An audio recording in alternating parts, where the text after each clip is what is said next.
स्वामी विवेकानंद आणि कोरोनामुळे गट्टू चिंकीची शाळा मागील 11 महिन्यांपासून बंद होती.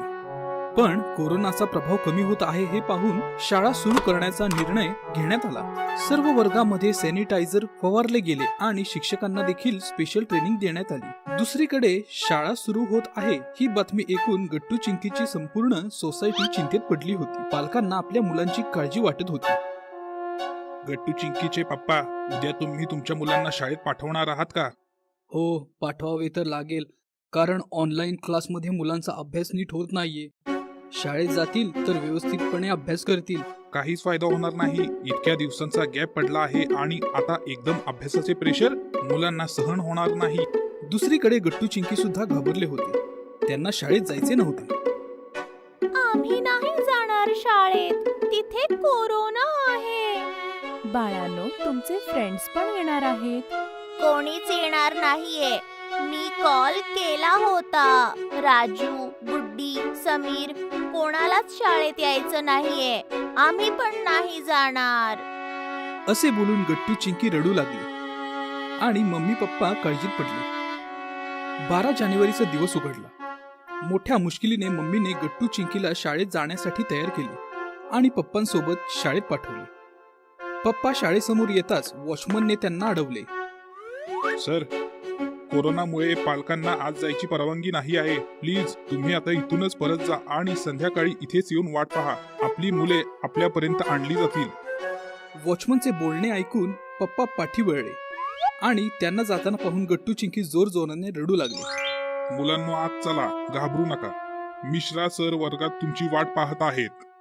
वर्गात गट्टू चिंकी उदास होऊन बसले होते. वर्गात पहिल्यासारखे वातावरण राहिले नव्हते. सगळ्या मुलांना एकमेकांपासून दूर बसवण्यात आले होते. याचा परिणाम मुलांच्या मूडवर पण झाला होता.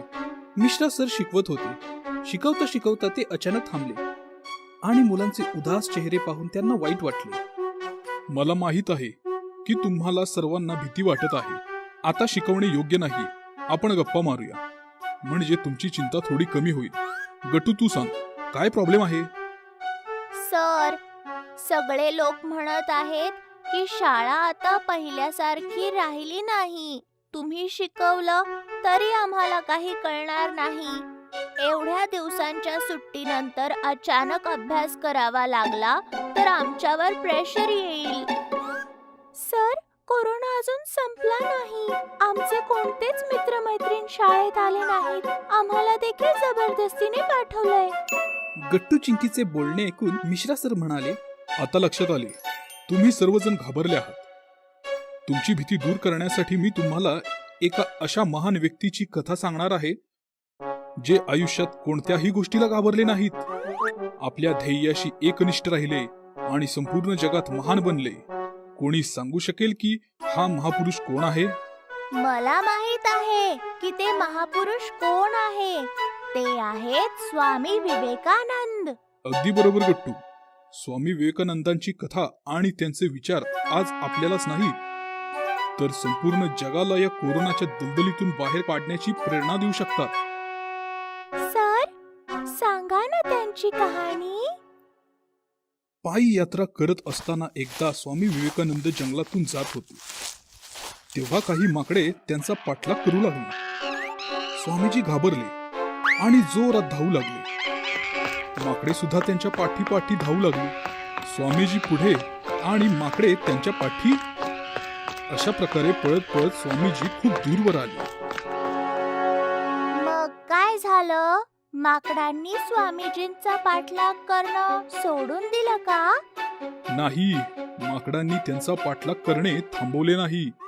पळता पळता स्वामीजींनी विचार केला की मी पळत आहे म्हणून जी माकडे माझा पाठलाग करत आहेत, म्हणजे मी घाबरत आहे म्हणून हे मला घाबरवत आहेत. मी जर न घाबरता त्यांचा सामना केला तर कदाचित हे स्वतःहूनच माघार घेतील.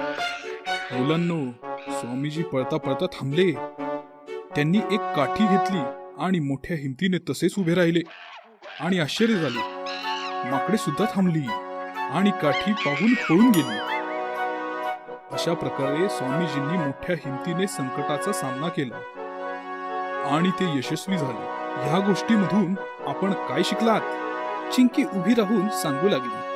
हेच की स्वामीजींप्रमाणे आपणही न घाबरता संकटांना तोंड दिलं पाहिजे.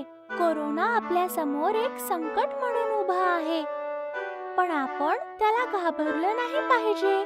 त्याचा सामना केला पाहिजे, जसे की स्वामीजींनी केला.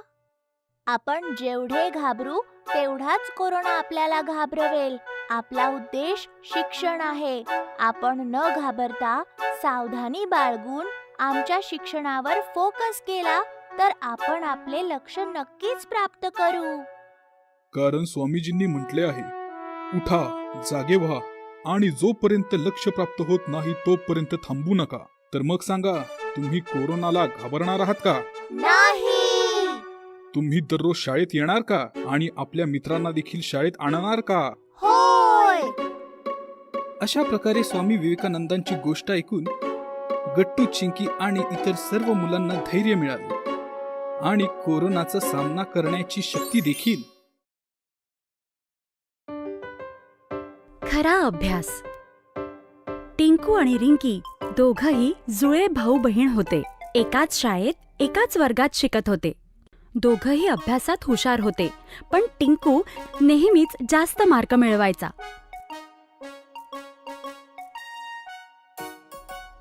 ह्यावेळी जेव्हा दोन्ही लहान मुलांनी सायकलीचा हट्ट धरला तेव्हा वडिलांनी एक अट ठेवली. माझ्याकडे एकच सायकल आणायचं बजेट आहे. तुम्हा दोघांमधून जो क्लासमध्ये टॉप करेल फक्त त्यालाच सायकल मिळेल. बाबांचं बोलणं ऐकून दोन्ही लहान मुलं जोरात अभ्यासाला लागले. पण टिंकू जरा जास्तच स्मार्ट होता. त्याला माहित होतं की सगळ्यात जास्त मार्क्स कसे मिळवायचे. तो फक्त तेवढंच वाचायचा जेवढं परीक्षेत येणार आहे. आणि इकडे रिंकीला अभ्यासाची आवड होती. ती पूर्ण पुस्तकं वाचून काढायची. तू बघच, सायकल तर मलाच मिळणार आहे. तू एवढं वाचतेस ना, त्याचा उपयोग होणार नाहीये.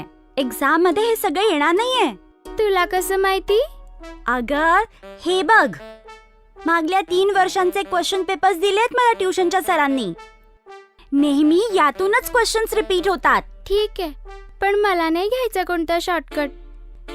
एक्झामला जे पण येईल बुक्स मधूनच येईल ना. मला अभ्यास करू दे, डिस्टर्ब नको करू. दोघांनी पण आपल्या आपल्या पद्धतीने अभ्यास केला. फायनली परीक्षा झाली. ये, परीक्षा संपली, मस्ती सुरू.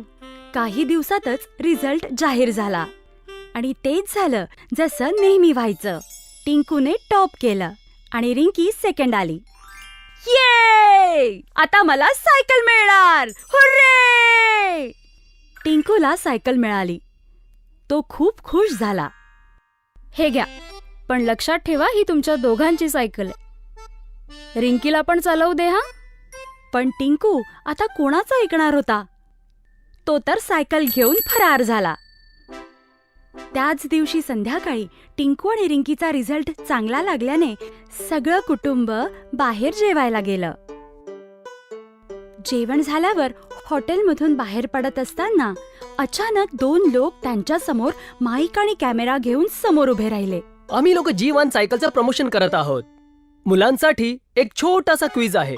जर सगळी प्रश्न बरोबर दिली तर G1 ची टॉप मॉडेलवाली सायकल प्राइज मध्ये मिळेल आणि त्याचबरोबर ही नवीन बॅग आणि बॉटल पण. दोन्ही मुलांनी क्विज मध्ये भाग घेतला.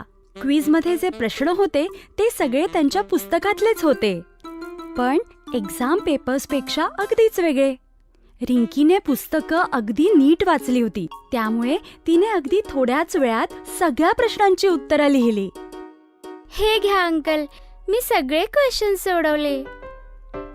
वा रिंकी, वेळेआधीच करून दाखवलंस. Very good. टिंकूने खूप प्रयत्न केला, पण त्याला त्या प्रश्नांची उत्तरं येत नव्हती. शेवटी टिंकूने पेपर परत दिला. दोघांचे पेपर्स बघितल्यावर ऑर्गनायझर्सनी विनर घोषित केला. आणि या क्विज मध्ये 100% उत्तरासोबत विजेता आहे रिंकी. रिंकीला प्राइज मध्ये सायकल मिळाली आणि सोबतच बाकीचे गिफ्ट सुद्धा. आणि टिंकूला मिळाली एक शिकवण. टिंकूला आता कळलं होतं की आपण फक्त मार्कांसाठीच अभ्यास करायचा नसतो, तर नॉलेज मिळवण्यासाठी सुद्धा आपण अभ्यास करायला हवा. लाल रंगाची गाडी. कोणे एकेकाळी एका शहरामध्ये गट्टू नावाचा 6 वर्षाचा मुलगा त्याच्या आई बाबा आणि आजोबांसोबत राहत होता. गट्टूचा एक बंटी नावाचा मित्र होता. त्याचे बाबा खूप श्रीमंत होते. ते नेहमी बंटीला नवनवीन खेळणी आणून द्यायचे. परंतु गट्टूचे आई वडील खूप गरीब होते. त्यांच्याकडे इतके पैसे नव्हते की ते गट्टूला रोज नवनवीन खेळणी घेऊन येऊ शकतील. म्हणून गट्टूच्या जवळ केवळ एकच जुनाट खेळण्यातील गाडी होती. एके दिवशी गट्टू शाळेमधून परत येत होता. तेवढ्यात त्याला त्याच्या घराच्या जवळ एक खूप सुंदर लाल रंगाची खेळण्यातील गाडी पडलेली दिसली. गाडी बघून त्याने विचार केला, अरे एवढी सुंदर गाडी, ही गाडी कोणाची आहे? तो गाडीजवळ गेला आणि त्याने गाडी उचलली. मग त्याने इकडे तिकडे पाहिले तर त्याला कोणीही दिसले नाही. इथे तर कोणीही नाहीये. ही गाडी मीच का नको ठेवून घेऊ, आणि जेव्हा कोणी ही गाडी शोधत येथे येईल तेव्हा मी त्याला त्याची गाडी परत देऊन टाकीन. असा विचार करून तो गाडीला स्वतःच्या घरी घेऊन आला. आता गट्टू रोज शाळेमधून आल्यावर त्या गाडी सोबत खेळू लागला. हळूहळू गट्टू सुद्धा हे विसरला की ही गाडी त्याची नाहीये. असेच बरेच दिवस निघून गेले आणि एके दिवशी गट्टू त्याच्या घराच्या बाहेर बसला होता. तेव्हा तेथून 2 मुले चिंटू आणि पिंटू जात होते. तुला माहित आहे पिंटू, माझे बाबा माझ्यासाठी एक लाल रंगाची खूप मस्त गाडी घेऊन आले होते, पण माहित नाही ती माझ्याकडून कुठे हरवली. हरवली? पण कशी? माहित नाही. मी तर तिला घेऊन ह्याच गल्लीमधून माझ्या काकांच्या घरी चाललो होतो. तिकडे पोचल्यावर मी माझी पिशवी चेक केली तर माझी पिशवी उघडलेली होती. मग तर नक्कीच तुझी गाडी पडली असेल. त्या दोघांचे बोलणे ऐकून गट्टूला समजले की त्याला जी लाल रंगाची गाडी त्याच्या घराच्या बाहेर मिळाली होती ती चिंटूची होती. मी तर विसरलोच की एका दिवशी मला ही गाडी परत करावीच लागेल. मग त्याने दुःखी मनाने गाडी उचलली आणि तिला घेऊन चिंटूच्या घराकडे चालू लागला. चिंटूच्या घराजवळ पोचल्यावर त्याने बघितले की चिंटू त्याच्या घराबाहेर बसून बऱ्याच खेळण्यासोबत खेळत आहे.